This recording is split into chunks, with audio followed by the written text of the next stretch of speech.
Amigas, amigos, bienvenidas y bienvenidos una vez más a su canal Diálogos Humanistas, conjuntando mentes brillantes, conociendo filosofías de vida. Estamos muy contentos, estamos iniciando un nuevo año, 2022, vienen muchos proyectos, vienen muchas entrevistas muy interesantes y bueno, pues yo les agradezco el que estén aquí, les agradezco su preferencia, les agradezco el que estén interesadas e interesados en conocer a las mentes y las personalidades más geniales de todo el movimiento en América Latina y de toda esta corriente intelectual. Esta es una entrevista VIP. Tenemos hoy aquí en Diálogos Humanistas a una personalidad con trascendencia internacional, un verdadero pionero y formador de todo el movimiento de la sexualidad y la sexología en nuestro país y en toda América Latina, un renombrado conferencista, pero sobre todo una gran persona, una mente brillante y que trae una filosofía de vida que de una vez les adelanto, los va a dejar con la boca abierta. Le quiero dar la bienvenida a este canal, a esta entrevista, primera entrevista del 2022, a mi gran amigo y también una persona que admiro muchísimo, el gran Max. Max, bienvenido a tu canal, Diálogos Humanistas. Gracias por estar con nosotros. Muchas gracias, hermano. Ya me puse rojo. Yo soy Max Jiménez. Tengo la fortuna desde hace cerca de 22 años de tratar temas de sexualidad, de cerca de aproximadamente 17 años tratar temas de existencialismo y fenomenología, y también pues tengo un vínculo con toda la parte de la corriente humanista. Y bueno, desde siempre me he dedicado, yo soy profesor de educación primaria, entonces desde siempre me he dedicado a la docencia en diferentes institutos y bueno, pues es un placer estar contigo, de verdad. Oye, pues muchísimas gracias, Max. La verdad es que esta es una entrevista que muchas personas me habían pedido ya que la hiciéramos y yo la verdad es que ya también tenía pues muchas ganas de poder tenerte aquí en el canal. Yo espero que podamos hacerte preguntas de verdad que sean trascendentales, ¿verdad? Y que queden grabadas en la historia. Pero bueno, vamos a empezar, ahora sí que pasito a pasito. Max, ¿tú cómo llegas a este camino de la sexualidad, de la sexología? ¿Cómo empieza tu historia? O sea, ¿cómo una gran personalidad como tú llegó a este mundo? ¿Cómo fue? Mira, es bien curioso y con todo respeto lo digo. Yo he tenido alumnos que dicen, yo estudié psicología solo para poder estudiar sexología. Y es bien curioso, yo llegué a la sexología sin quererlo. Es decir, fue fortuito. Entonces yo estaba queriendo hacer estudios de maestría y tuve una cuestión personal muy importante que me llevó a abandonar el mundo del diseño, básicamente, y yo regresé al mundo de la Secretaría de Educación Pública y justamente cuando yo regreso a laborar ahí me asignan un proyecto que se llamaba Me lo dijo un pajarito. Me lo dijo un pajarito es un proyecto muy importante a mi modo de ver aún ahora, que trabaja el abuso sexual infantil. Desgraciadamente, cuando se aplica el proyecto, surgen muchas cuestiones de abuso sexual donde los profesores de educación primaria como yo no estábamos preparados. A partir de ahí, y por iniciativa de la Secretaría de Educación Pública en conjunción con el Instituto Mexicano de Sexología, seleccionaron a 32, 35 docentes para formarlos en la especialidad de sexología educativa. Así yo llegué a IMESEX, que IMESEX en ese entonces era el único instituto que tenía estudios formales a nivel de especialidad y a nivel de maestría. De hecho, el doctor Juan Luis Álvarez Gallú Jürgenson, que fue su fundador y director hasta hace unos pocos años, era una de las cosas que le interesaban, profesionalizar la sexualidad. ¿Por qué le interesaba profesionalizar la sexualidad? Me imagino que por esta frase, porque a mí él tenía frases que me parecían muy humanistas, muy lindas, y una de las cosas que aprendí en ese instituto es a, a saber que a ratos la sexualidad nos avergüenza. A ratos, por cómo vivimos nuestra sexualidad, nos sentimos culpables. A ratos, por cómo vivimos nuestra sexualidad, nos sentimos como bichos raros. Y entonces a mí me maravillaba cómo ese instituto recibía a tantas personas que de entrada no es fácil comprender. Ese precepto que tenía Juan Luis de trabajar para que la sexualidad no nos avergüence, me parece que es uno de los ejes más lindos que tiene ese instituto. Y entonces eso me fue cautivando. Yo dije, yo quiero hacer lo que ellos hacen, porque veía todo el bien que le generaban a las personas y lo veía a través de lo que generaban en mí. Y yo dije, no, yo quiero ser como ellos, o sea, yo quiero formarme en los institutos donde ellos se formaron, yo quiero leer lo que ellos leyeron. Y me parece fundamental esta parte, porque el trabajo con la sexualidad, desgraciadamente o afortunadamente, no lo sé, sigue mucho el camino todavía de lo biológico, sigue mucho todavía el camino de las etiquetas. Últimamente a mis ojos ha habido una etiquetación masiva, porque si sientes placer con tu dedo chiquito ya tienes un nombre, pero si sientes placer con el dedo anular ya tienes otro nombre, pero si sientes placer con el dedo medio ya tienes otro nombre. Entonces me parece que nos hemos dedicado a hacer una clasificación de la diversidad, y creo que la sexualidad hoy por hoy ha olvidado que somos diversidad frente a la diversidad. Bueno, pues mira, qué interesante. Primera pregunta, y ya estamos enganchados en esta conversación, ya estamos como con todos los motores encendidos, ¿verdad? Esto que nos dices es muy interesante, Max, porque creo, como bien lo dices, que el humanismo y la sexualidad van de la mano en un nuevo paradigma que puede transformar literalmente la realidad que nos rodea. Y entonces, esto que mencionas a mí me resulta muy interesante. Y es parte de la segunda pregunta que te quiero hacer. ¿Cómo para ti el existencialismo define una nueva sexualidad? A mí me gusta llamar, bueno, en el círculo existencial nos gusta llamar la perspectiva existencial fenomenológica, porque de alguna manera, cuando pasa la sexualidad a través de la mirada existencial fenomenológica, hay algunas cosas que se empiezan a ver de diferente manera. Por ejemplo, déjame poner este ejemplo. Este ejemplo me gusta ponerlo mucho, perdón. En alguna ocasión yo estaba trabajando en mi consultorio y llegaron dos mujeres. Estas dos mujeres llegaron a consulta. Yo veo que una mujer mete su mano para no cerrar completamente la puerta, yo suavemente la empujo, se cierra la puerta, pasan a mi consultorio, yo les ofrezco agua o café, una de ellas me dice que sí, yo paso a la cocina para llevárselo. Cuando entro al consultorio me dicen, nos habían dicho que eras bueno, pero ahora sabemos que no nos puedes ayudar. Y yo dije, ¿pero por qué? Y ellos me dijeron, porque tú esperas a una pareja, nosotros somos un trío. A nosotros nos han lastimado mucho las personas que piensan como tú. ¿Te debemos algo? Le digo, no. Salieron, yo me asomé por la ventana, efectivamente había otra persona ahí esperándoles en segunda fila, porque no es fácil estacionarse ahí. Y por ejemplo, eso me hizo pensar cómo tenemos que empezar a cuestionarlo todo. Cómo tenemos que empezar a dudarlo todo. Husserl, que es una de las personas importantes en el desarrollo de la fenomenología, dice que el conocimiento del mundo empieza por suspender su hasta entonces reconocida validez.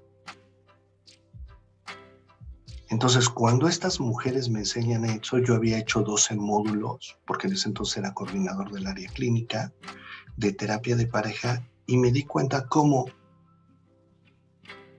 estoy replicando muchos de los constructos sociales y no estoy liberando a nadie ni estoy aportando nada al mundo de la sexualidad. Hablé con mi jefe, que era el doctor Juan Luis, y le dije, oye, ya no tenemos que llamarle pareja, tenemos que llamarle vínculos eróticos y afectivos. Porque así lo que llegue lo podemos recibir. Y por primera vez me di cuenta cómo yo formar en terapia de pareja ya estaba haciendo que mis alumnos e inclusive yo pusiéramos un sedazo a recibir la diversidad. Entonces, cuando me preguntas de la parte existencial fenomenológica, a mí me parece que es maravilloso porque una de las cosas fundamentales para nosotros es darnos cuenta que nosotros tenemos una perspectiva. Y una perspectiva es solo una perspectiva. Que todas las teorías son una perspectiva. Que ninguna teoría es la panacea y las perspectivas son eso, perspectivas. No eso que llamamos realidad. Entonces, a través de la parte existencial fenomenológica, fui aprendiendo cómo estas perspectivas, déjame decirlo así, estas experiencias, cuando no se ajustan a esta realidad, terminamos pidiéndole a la persona que renuncie a la experiencia y que se ajuste a los ideales.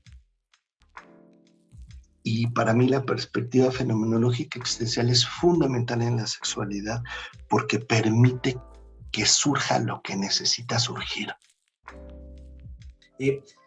Hoy en día, y lo hemos hablado antes incluso de estar al aire, y esto me lleva a mi siguiente pregunta, Max. Fíjate que hoy en día vemos sexólogos en todos lados.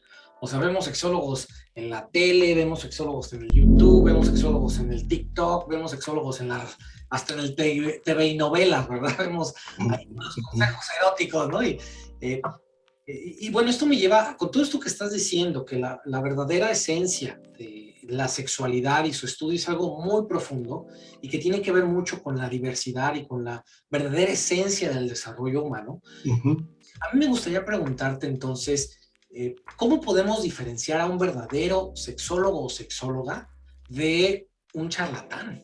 Porque creo que eso es algo muy importante y que si tenemos la desfortuna de encontrar a un charlatán por ahí y nos vamos con esa finta de que eso es la sexualidad o la sexología, por eso creo que de repente existen decepciones sobre la ciencia, ¿no? Y nos perdemos. Híjole, me parece que eso es una de las preguntas más difíciles de contestar, ¿sabes? De eso se trata el canal.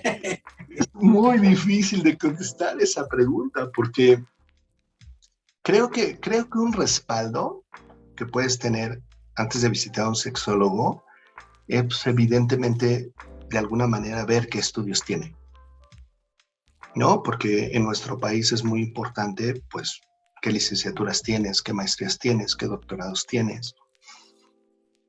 Creo que ese puede ser un parámetro. Creo que otro parámetro puede ser como el que sepas que esa persona de alguna manera sigue actualizándose. Creo que lo más importante para yo elegir un terapeuta o un sexólogo sería una buena recomendación de alguien que yo creo que sepa. Sí. Excelente tip. Con eso es suficiente. Una muy buena recomendación, porque creo que lo mejor que va sucediendo es en la recomendación, es como las escuelas. No, me puedes decir muchas cuestiones por internet, pero cuando tú hablas con un alumno egresado de una escuela, te dicen, no, ¿sabes qué? Ahí sí te hacen caso, te forman, te enseñan, no solo quieren tu dinero, no sé. Creo que la recomendación es fundamental. Perfecto. Bueno, amigas, amigos, espero que estén tomando nota de estos consejos tan importantes y gracias por seguirnos en esta entrevista y en este canal. Oye, Max, esto que tú mencionas me gustó mucho, donde nos dices que la sexología y la sexualidad trasciende la genitalidad. Hoy en día creemos de inmediato que hablar de sexualidad o hablar de sexo es hablar de genitales, ¿no? Es hablar de cosas casi mecánicas de entra, sale, se pone duro, se pone blando, ¿no? Etcétera, etcétera. Entonces, ¿cuáles tú podrías decir que son elementos de la sexualidad que se tienen un poco olvidados para todas las personas que nos están escuchando? Ok. Fíjate, creo que algo de lo que se tiene muy presente todavía desde la parte biológica es todo el mecanismo para parar un pene o para lubricar una vulva. Y creo que sin haber querido, estos desarrollos que ponen tanto la atención en lo biológico, siguen de alguna manera haciendo que pongamos la atención en que los protagonistas son el pene y la vulva. Hay muchos intentos muy interesantes de salir de ese protagonismo. Por ejemplo, hay algunos autores como Juan Luis que dice órganos sexuales pélvicos externos o internos, ¿no? Porque finalmente son órganos que sirven para muchas cosas. Pero, por ejemplo, si hablo de órganos sexuales pélvicos internos y externos, sigo poniendo atención en esa zona donde está el pene y en esa zona donde está la vulva. Y creo que tendríamos que ir a hablar de que todos nosotros somos un órgano sexual. Así es, Que efectivamente. mi lengua es un órgano sexual, que mi lóbulo de la oreja es un órgano sexual, que mi dedo chiquito del pie es un órgano sexual, que mi rodilla es un órgano sexual, porque pareciera que cuando nos enfocamos como a los órganos sexuales, solo esos sirven para la sexualidad. Y si nos concebimos como un órgano sexual en relación, creo que podríamos ampliar nuestra visión, pero es difícil ampliar nuestra visión cuando sigue siendo lo más importante un pene y una vulva. Por ejemplo, en el tema del erotismo, generalmente cuando nosotros hablamos de erotismo, hablamos casi como es erótico si se levanta tu pene, es erótico si se lubrica tu vulva. Y por ejemplo, el erotismo tiene muchas dimensiones. El erotismo primero habla de una sensualidad o de una sensibilidad. El erotismo habla no solo de sensualidad, sino también habla de deseo. El erotismo no solo habla de deseo, sino también habla de voluntad. El erotismo no solo habla de deseo y de voluntad, también habla de placer. Y el erotismo también habla de placer sexual. Pero pareciera que el erotismo lo hemos resumido a placer sexual y olvidamos las sensaciones, olvidamos los deseos, olvidamos la voluntad y olvidamos el placer. Y después queremos ir al encuentro erótico creyendo que solo es placer sexual. Por eso muchas veces sentimos así como esta sensación de vacío o de esto no me está llenando. Pues no te está llenando, maestro, porque déjame decirlo así. Y ya que lo explica muy bonito y en el círculo existencial es, la parte de la sensibilidad hace alusión a los sentidos. Y es decir, ¿qué tanto tenemos despiertos nuestros sentidos? ¿Qué tanto volvemos a esta parte corporal de volver a sentir? Y a veces no queremos sentir, porque sentir no solo implica sentir placer, también sentir implica sentir dolor. Y muchas veces nos alienamos corporalmente para no tener esta sensibilidad y andamos anestesiados por el mundo. ¿Qué es estar anestesiado por el mundo? Sin sensibilidad. Me da mucho gusto que estés aquí con nosotros en el canal porque creo que hace mucha falta hablar de esto. Fíjate que hace unos momentos nos hablabas sobre las creencias, ¿no? Cómo las creencias influyen drásticamente en nuestra experiencia de existencia y por supuesto en nuestra experiencia erótica, en nuestra experiencia de la sexualidad, cómo la vivimos, sexuales, o cómo puedo vivir mi sexualidad de una manera más plena. Yo creo que esta pregunta te la hacen todo el tiempo, ¿verdad? Pero ¿cómo puedo empezar a vivir una sexualidad más plena y sin culpa, sin creencias, sin todas estas cosas que venimos arrastrando? Yo creo que para empezar a vivir una sexualidad plena, tenemos que olvidarnos de la plenitud. Porque antes pareciera que la obligación es no tengas orgasmos. Y ahora la obligación es, y ahora tienes que tener orgasmos. Y ahora tienes que no solo tener orgasmos, sino te tienen que salir medio litro de agua. y ahora tenemos que tener orgasmos juntos. Creo que soltar estas creencias sobre una sexualidad plena, ¿no?, nos permitiría abrirnos a la sexualidad que voy teniendo.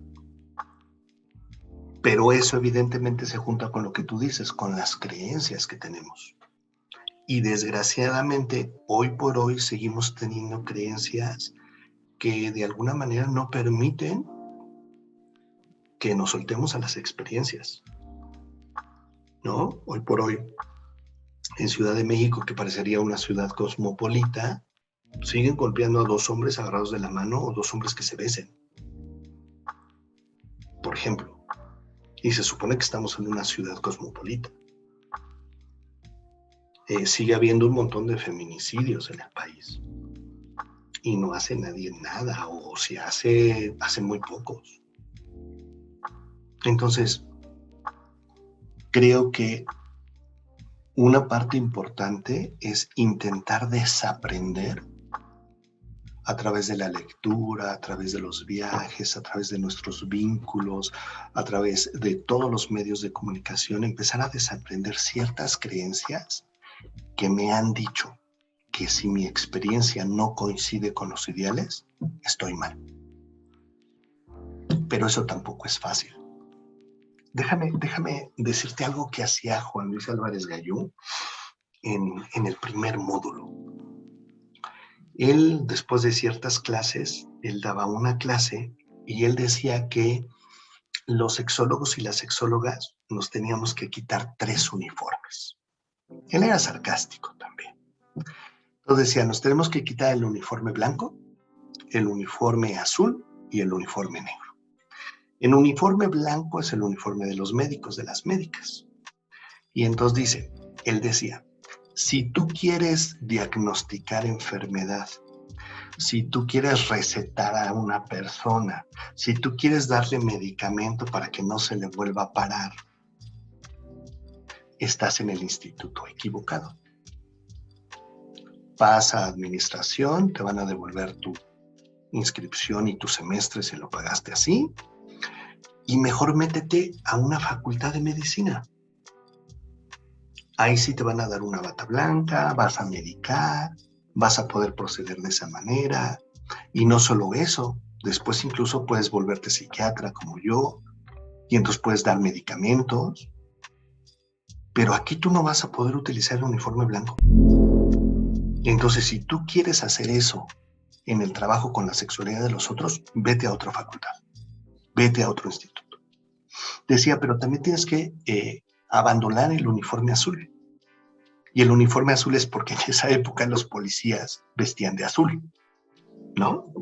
Y entonces decía, si tú quieres agarrar a garrotazos a una persona por cómo vive su sexualidad, si tú quieres encerrar a la persona por cómo vive su sexualidad, pues te devolvemos tu dinero, estudia para abogado, estudia para abogada, ahí sí te van a dar una cédula para que encierres a las personas, o estudia para ser de la PGJ, de la PGR, de la Federal de Caminos, ahí sí te van a dar autorización de golpear a alguien, ¿no?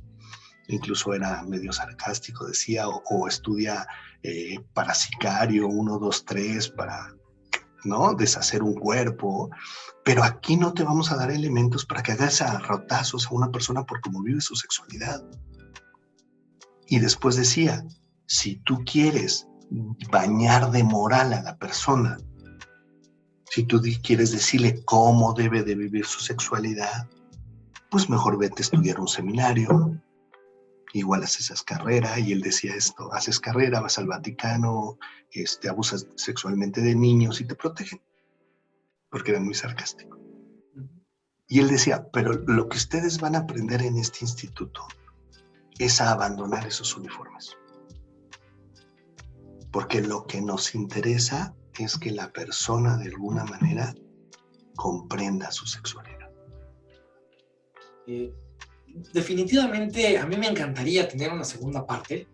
Creo que esta plática nos da para mucho y quiero agradecerte por todo esto que nos estás platicando. Hoy en México se ha visto mucho esta parte de los derechos de la mujer y del feminismo. Dentro de la sexualidad o de la sexología, ¿cuál es la postura que se tiene de esta realidad en la que se vive, donde se pelean por los derechos de las mujeres? ¿Cuál es la postura? Lo primero que se me ocurre decir es, ve lo atrasados que estamos, que seguimos hablando de los derechos de las mujeres. O sea, es un nivel de atraso así, ¿no? Mira, yo no sé cuál sea la postura, porque eso depende de cada instituto. Yo te digo un poco lo que yo creo. Creo que la violencia es un recurso que se nos ha enseñado en todo momento para intentar validar un orden. Por eso la importancia de la existencia en la sexualidad.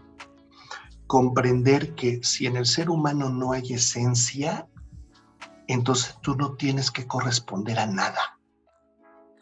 En el ser humano hay decisiones, no esencia. A mí me gusta poner este ejemplo, déjame ponerlo. Imagínate que yo descubro en el cromosoma locus E23, estoy jugando, no sé de eso, pero en el cromosoma XY23 yo descubro el gen, déjame anotarlo para que no se lo vayan a perder, en el gen, y como yo encontré ese gen, yo digo que ese gen se llama LTO, ¿sale? Y descubrí que está en todas las mujeres. Y el gen LTO determina el comportamiento de las mujeres. Por eso es muy peligroso, creo yo, determinar que la preferencia o la orientación sexual vaya a lo biológico.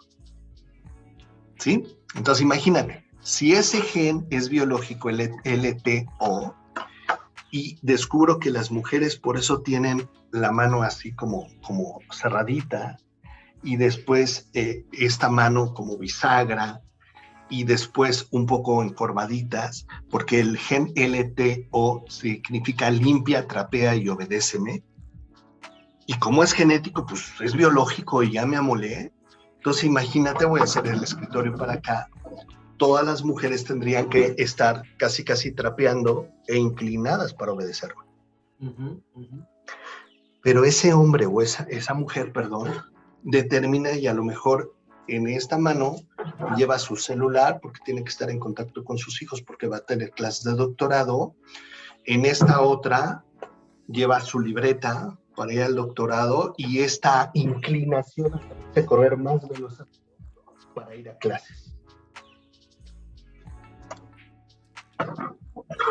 La violencia, creo, que ejercemos sobre los otros es porque tenemos mucho miedo a que no haya un orden. Y después ese orden está justificado en todos los niveles socioculturales. Entonces yo me dedico a que esa mujer no transgrede ese orden. Y entonces cuando yo la violento para que volvamos al orden. La violento para que ella vuelva a su lugar, a que limpie, trapee y obedezca. Pero sí, no me importa lo biológico. Sí, a lo mejor existe el gen LTO en todas las mujeres, pero todas las mujeres deciden qué hacer con ese gen. Y entonces, no soy mi biología, no soy solamente mi biología, déjame decirlo así, sino soy la respuesta a todo eso biológico. Y creo que uno de los peligros actualmente en la sexualidad es que seguimos hablando de una sexualidad biológica donde no tengo decisión. Y si no tengo decisión, eso es caldo de cultivo para todo tipo de violencia y para volver al orden, porque me han enseñado que hay un orden. Ya quisiera continuar, pero tenemos ya el tiempo encima. Ya tenemos el tiempo. Solo regálame 2 preguntas más y ya con eso terminamos. Max, la primera pregunta que yo te quisiera hacer es, si una persona quiere conocer más de estos temas, quiere ampliar su conocimiento sobre existencialismo, fenomenología, sexología, sexualidades, ¿a dónde puede recurrir? Tú das pláticas, das conferencias, ¿lo has hecho? Genial. Platícanos un poquito de esto. ¿Dónde te podemos encontrar, Max? Mira, yo trabajo en el Círculo de Estudios en Terapia Existencial. Lo pueden buscar así, tal cual en Facebook. Ahí tenemos formación, tenemos especialidad en diálogo existencial y la maestría en análisis existencial fenomenológico. Y hay como seminarios terminales. Tenemos grupo, tenemos sexualidades y vínculos eróticos y afectivos, y tenemos otros seminarios como pareja, como adolescentes. Entonces ahí puedes tener una primera formación. De hecho, yo voy a dar una formación de 3 meses. Bueno, no formación, es como un curso de 3 meses para ver si las personas después se animan a hacer como una formación más grande ahí en el CIDEX. La voy a dar sobre sexualidades, como bien lo dices. Ahora, creo que si quieren estudiar sexualidad tal cual, creo que hay muchos institutos muy importantes. Evidentemente, yo diría el Instituto Mexicano de Sexología, que me sigue pareciendo el mejor instituto, donde se pueden formar a una hora de sexualidad, pero ahora ya tenemos más opciones también, ¿no? Y si quieren formarse en sexualidades, que es como yo me gusta llamarle a la sexualidad por todo este matiz visto desde la fenomenología existencial, pues sí, solamente hay en el círculo existencial. Gracias, Max. Amigas, amigos, los datos aparecen en pantalla en estos momentos para que puedan conocer más de este instituto y de todos los centros que Max nos refiere. Y bueno, también en pantalla en este momento aparecen pues todos los datos, las páginas de Facebook donde los pueden seguir y encontrar si están interesados en conocer más sobre este interesante e importante tema. Querido Max, gracias por la oportunidad que nos diste de platicar en esta tarde tan trascendental y tan importante, ¿verdad? Arrancamos el año pues con una barra muy alta para superar, ¿eh? Entonces yo estoy muy contento con esta entrevista, te agradezco, sabes que Diálogos Humanistas es tu casa, cuando quieras regresar, aquí siempre vas a encontrar un espacio. Max, ¿cuál es tu filosofía de vida? ¿Cómo te identificas? ¿Cómo te vives tú a través de todo esto que nos has compartido? ¿Cómo te quieres preservar para la historia? Híjole, qué difícil pregunta. Yo creo que últimamente estoy intentando de alguna manera vivir con... Esto es un esfuerzo, vivir con el reconocimiento de que mi perspectiva solo es una perspectiva, de que no estoy diciendo ninguna verdad, de que no pretendo decir ninguna verdad, no me interesan las verdades. Creo que me esfuerzo e intento ser capaz de verdad comprender la experiencia de mis clientes, de mis alumnos, de las personas con las que trabajo y comprenderme. Y creo que lo escribí en mi Facebook, ¿no? Creo que lo que me importa más es el vínculo que tenemos y las historias que entretejen y conservan nuestros vínculos. Hoy por hoy de Juan Luis Álvarez Gallú, que tú sabes que yo fui muy cercano a él, me gusta mucho cómo se ve la parte existencial de esto que conocemos como tanatología, porque es como, él ya dejó de estar conmigo para pasar a estar en mí, ¿no? Y creo que cuando intento trabajar cualquier cosa de sexualidad, pues quiero seguir este ejemplo de no avergonzar a nadie. A lo mejor no lo logro, porque es difícil, pero por lo menos tener este intento de no avergonzar a las personas. Ya la sociedad las ha lastimado mucho como para que se encuentren un profesional que siga haciendo lo mismo. Muchísimas gracias. Amigas, amigos, lo acaban de escuchar. Este gran pensador en nuestros tiempos. De verdad estoy honrado con haberlo tenido en el canal. Gracias por seguirnos, gracias por acompañarnos en esta plática tan enriquecedora. En estos momentos puedes encontrar todas nuestras redes sociales. No olvides suscribirte, no olvides darle un like, dejar tu comentario sobre qué opinas de estas entrevistas que estamos realizando y agradecerte por tu preferencia. Iniciamos 2022 con pues, una gran entrevista y les quiero recordar, Diálogos Humanistas es conociendo filosofías de vida y conjuntando mentes brillantes. Gracias y nos vemos en la próxima. Gracias.